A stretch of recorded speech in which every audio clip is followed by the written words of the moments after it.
It's my great pleasure to introduce today's speaker, Michael Bamberger, whom I've known and admired for many, many years. I think Michael and I met in the late 1990s or so. He used to be on faculty with the International Program for Development Evaluation Training that was sponsored by the World Bank. And that used to be held here in Ottawa, I think at Carleton University. And Michael would kind of show up routinely each June, and I'd have a chance to connect with him there. I've also connected with him at many international conferences on evaluation, and I've always kind of admired his books and his contributions. So Michael is a senior researcher with IIE, which is the International Initiative for Impact Evaluation. He retired from the World Bank in 2000 and continues to be very active as an independent evaluation development consultant. Lots of work with multilateral, bilateral development agencies, development banks, NGOs, and other organizations in Africa, Asia, and Latin America, and other places around the globe. His recent focus is on big data and evaluation and the need to bridge between data scientists and evaluators. And I've attended a couple of sessions that he's talked about that. It's fascinating stuff. So today, Michael's going to be talking to us about complexity responsive evaluation. And the title of the session, Evaluating Complex Social Development Programs. He did provide a complexity checklist, and I circulated that with the invitation, and I hope you all got that. And if we have time today, he's going to get to a case study application with the checklist. Now, if you didn't get that checklist, I've put it in the chat, and I've also put the case study that he may find time to get to today. Well, without any further ado, Michael, perhaps I'll turn it over to you at this point. Okay, thank you. Bonjour, Monsieur, Dame. Je vous souhaite une bonne conférence. So I'm going to give the presentation in English, and thank you, Brad, for the introduction and for the invitation. So we're going to be talking about the importance of integrating complexity focus into development evaluation. And so I'm very briefly going to introduce the concept of complexity, why it's important, and then talk a little bit about the methodology for applying it. So I'm planning to talk for about 25 minutes, and then we'll have time for questions and discussion. And then hopefully there'll be time to do a brief introduction to the case study illustrating some of these techniques, but we'll just see how the time goes. So next slide, please. So this is the agenda of what we're hoping to talk about. So my plan is to cover the first 5 points and then take some time for questions and discussion. And then hopefully there'll be some time to go to the case study. So next, please.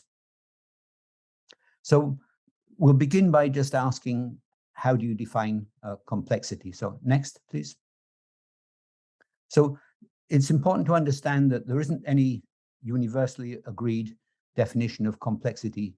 Each author has their own approach, their own methodologies, and this is rather different from other areas of evaluation where, for example, if you're using randomized controlled trials as a fairly standard approach, but complexity, everybody has their own definition and way of approaching. So what I'm trying to do is synthesize some of the basic common elements of different approaches. But if you go and look at any of the books we have in the reference list, you'll see they will all use a slightly different approach. So next, please. So a basic way of thinking about complexity is to understand we're implementing programs in a changing world. And a lot of people talk about the concept of emergence, the fact that the program you're working is continually evolving. The communities you're working with are continually changing. Their attitudes to the program change. The political context in which the program operates is changing. And more broadly, the world is changing. Unemployment increases. there are conflicts, migration patterns, climate change. So this is the world in which we're thinking about complexity. Programs are not static, where the program after 3 years is exactly the same as it was at the beginning. It's continually changing. So this is the challenge of complexity. So next, please. So we'll be using 4 dimensions of complexity. The complexity in the program itself.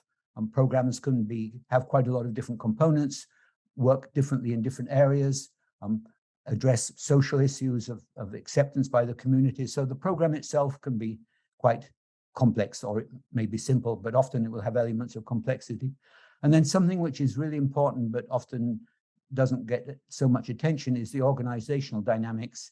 Programs have many different agencies, organizations involved. A very large program could have as many as 100 different agencies or offices involved. These organizations often don't collaborate very well.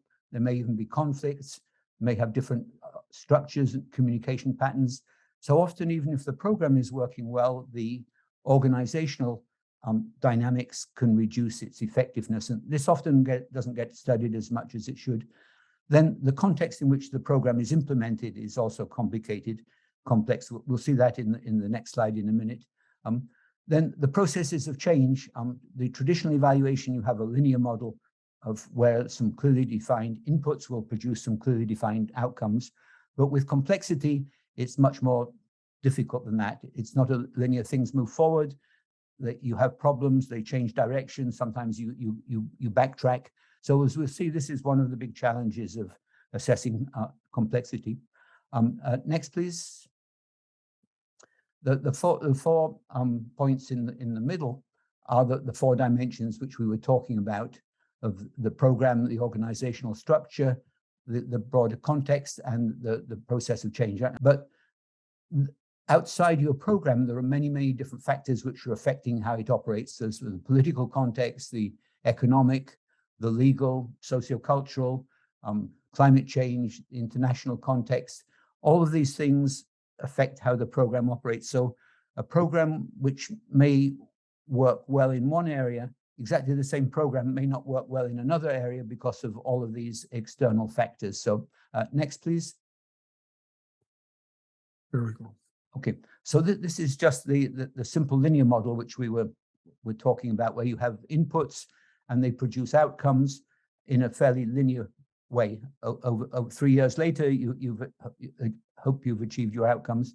There are some intervening variables like the economic characteristics of the families, the characteristics of the community, but basically you have a linear model. This is the traditional evaluation model. Then next, please. When we get on to complexity, you can see the situation is very different. There are many different inputs, many different outcomes, but you see there are no direct lines from inputs to outcomes.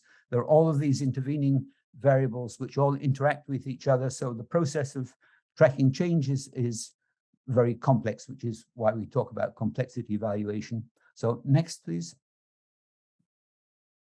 So despite this, the differences of approach, there are a number of common concepts which are accepted by many of the evaluation professionals.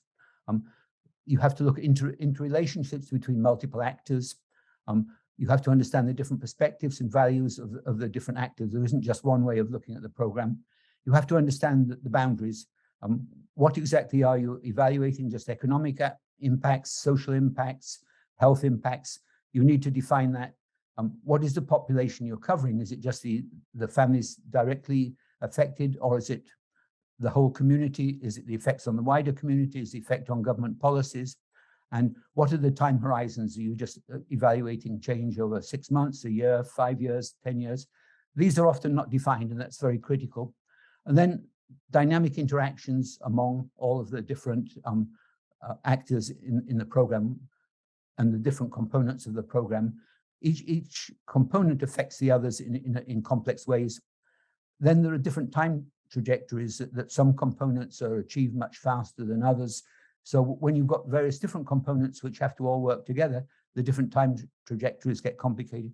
Self-organization, the outsiders may come in and want to change the way that the community works, but traditions tend to continue.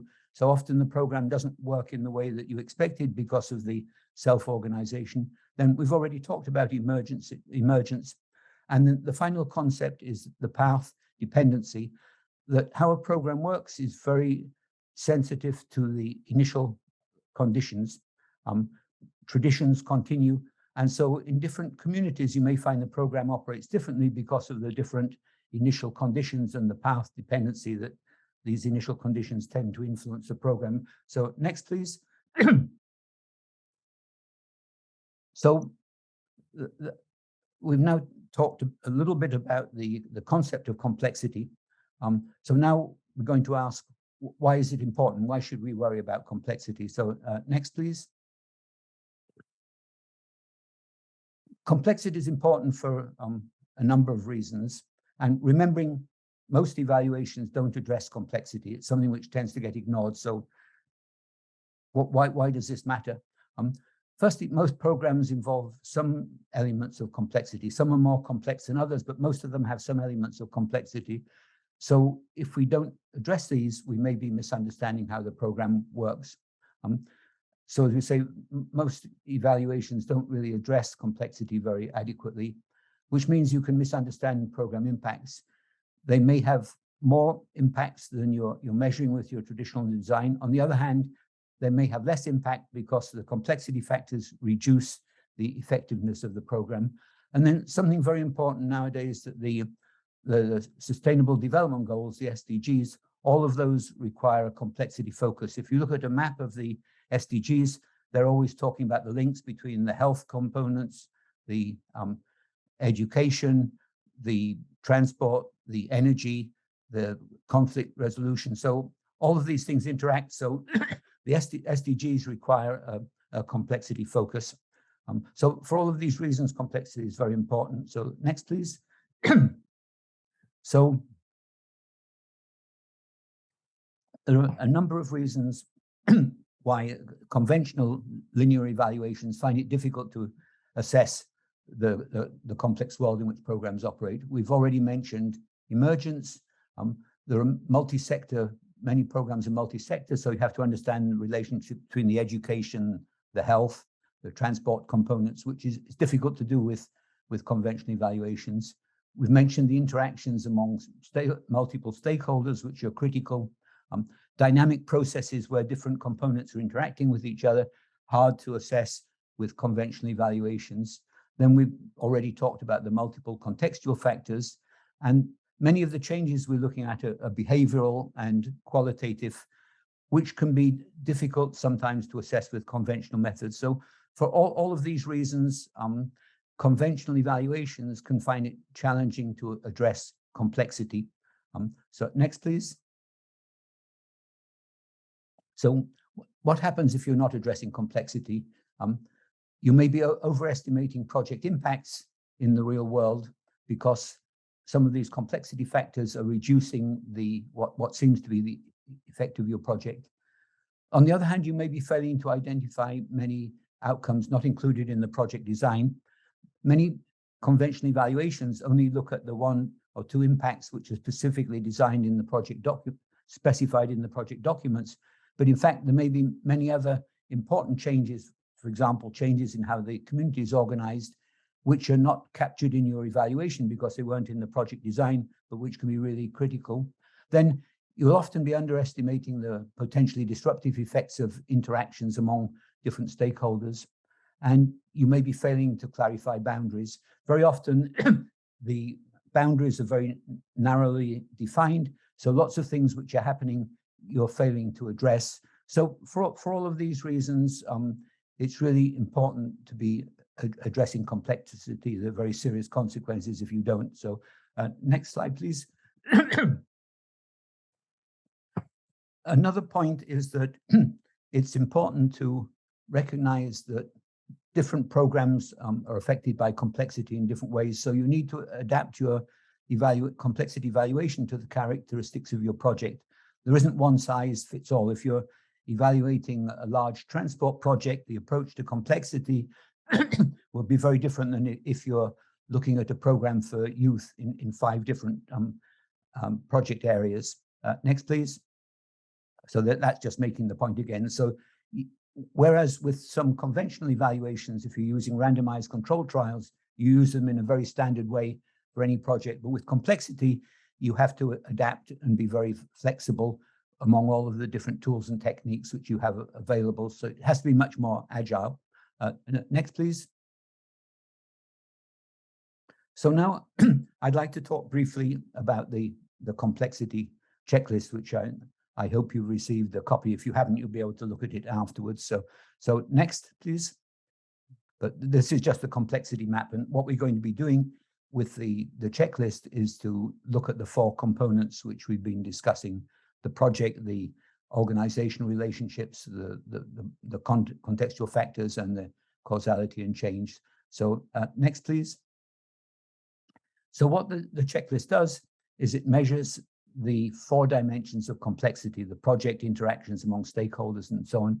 And for each of these dimensions, there are a set of indicators on which you can rate the level of complexity. If it's low, maybe you give a score of 1. If it's medium, 3. If it's high, 5. So you rate each of the indicators for each dimension. You then put the indicators together, and so you produce a score for each of the dimensions. For example, the complexity of the project, this could have a score from 5 if the complexity was very low, up to 25 if it was high. So the total adds up to 100 for the 4 dimensions. So you get a score for each of the dimensions. We'll show how to do this in a moment. And the dimension totals are then summed, so you can assess whether your overall project is relatively complex or relatively simple. So next, please. So this is an example of how you use the checklist. This is for the first dimension, the nature of the intervention of the project you're looking at.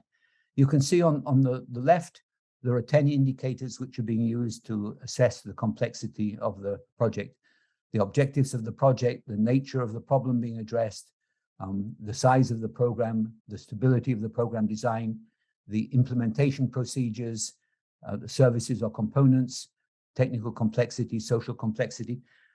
For each of these, we're going to assess their complexity on a 5-point scale. So for example, if we were looking at the objectives, if there are relatively few and relatively clearly defined objectives, we might say that complexity is low, and we might give it a score of 1. On the other hand, if there are multiple objectives, if they're very broad and not clearly defined or not agreed to by all of the stakeholders, then complexity might be relatively high. You might give a score of 4 or 5. So you rate each of the dimensions and come up with a score for, in this case, the nature of the intervention. You do the same for the relationships among the different stakeholders, the influence of external contextual factors. So we come up, as you can see, for each of the dimensions with a score. Not a magical number, but it's a useful guideline. So next, please. So when you have developed this checklist, you can use it. This helps stakeholders to understand whether the dimensions of complexity. If you sat in on a lot of discussions of program design, you'll get, maybe the manager says, oh, I think this program is really complex. And somebody else says, no, I don't think it's all that complex. But they don't have any basis for why they think it's complex, just a very general idea. So now we have a scale which gives some numbers. They're not magical numbers, but it's much more concrete than just saying, I think it's complex. And you can also use this to decide if a program is sufficiently complex to justify a complexity responsive evaluation design. These designs tend to be more complicated and maybe more expensive and time consuming.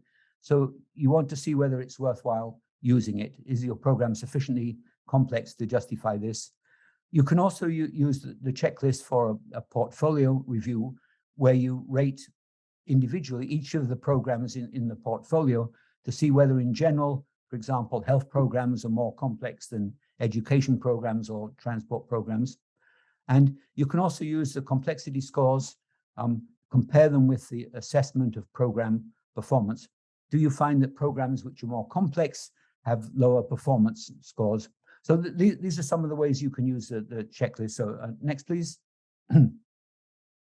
So please note, this is not rocket science. This is just a rating scale where to some extent you're using your subjective judgments.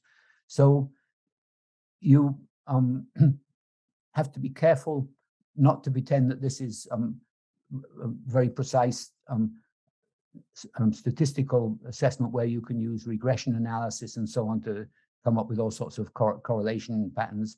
So it's a useful checklist, but it's first just being developed. You need to adapt it to each of the kinds of programs you may be working with, and the ratings are ordinal. They're not interval. So don't try and overestimate what you can do with this. But it's proved to be a very useful guide. It's something which managers can easily understand because you can see specifically what were the indicators you used to develop the scale. So we can come back to this in the question time. So the next slide, please.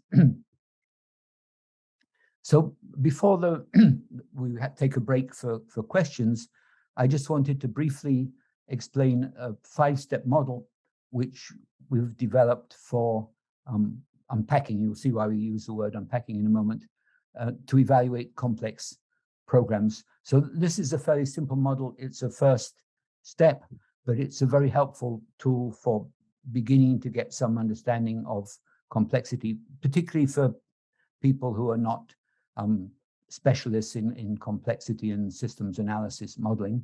So next, please. So this is a reference. We have them in the list at the end of, if you want to get into this in more detail. Next.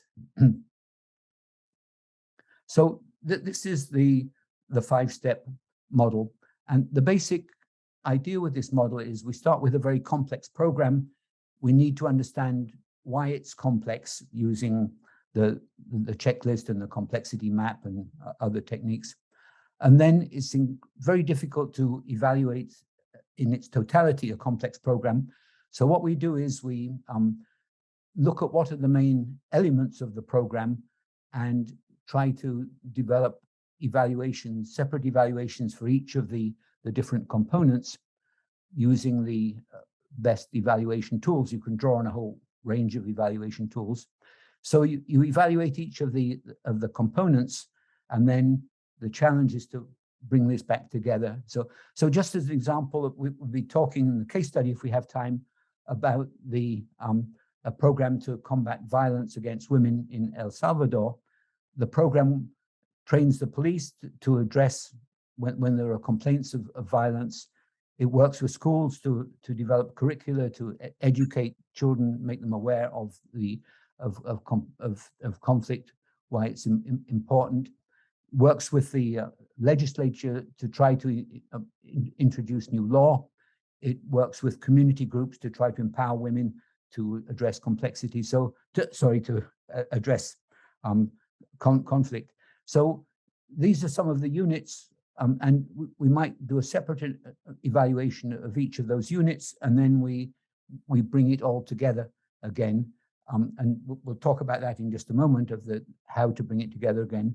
But why this is important, the steps 4 and 5 of the reassembling all of the different components. Many evaluations look individually at the different components. In this case, the programs with the police, the awareness raising with women's groups, trying to pass legislation, the training programs in schools. You evaluate each individual component, and it's quite common that you find that all of the individual components have got a positive evaluation. They all seem to work well. The police said the technical assistance they received was very helpful. The teachers in the school say it was really useful having this curriculum. Women's groups in the community say they feel more empowered. There's some progress on introducing legislation. So all of these things are rated very positively. And so normally you would say your program was a success. However, if you stand back and ask the question, is there any evidence that your program has had any impact at all on the levels of violence against women? Often you find there's no evidence it's had any impact at all. So because of these broader contextual factors, the organizational context, the external factors, the complexity in the program itself, the issues of coordination and so on. So it's really critical to not just stop at step 3 and say your program was a success. You need to look at the broader contextual factors to understand whether what you've done has any impact when you look at it within the wider context. And it may be that the problem was it's incredibly difficult to get legislation passed so that everybody agrees that it's important to do this, but nothing actually happens. There may be problems of sustainability, that there aren't the resources to maintain the program, so it starts well, but when the donors go away, the program collapses because there's no funding or pressures to keep it going. The women in the community, though they felt empowered, they still face a legal system which doesn't give many rights to women when they're suffering violence, and the broader contextual factors. If unemployment is going up, it may be that the program just loses its momentum because people don't have time or resources to follow up. So this is basically the model which we try to use for addressing complexity. And at each stage, we're drawing on the theory of change to inform what it is we thought was going to happen. What was our theory about when you do training programs for the police? What are the kind of changes you think will take place? And then looking to see whether they have actually taken place. So the theory of change is a critical element at all stages of this. So I'll end there.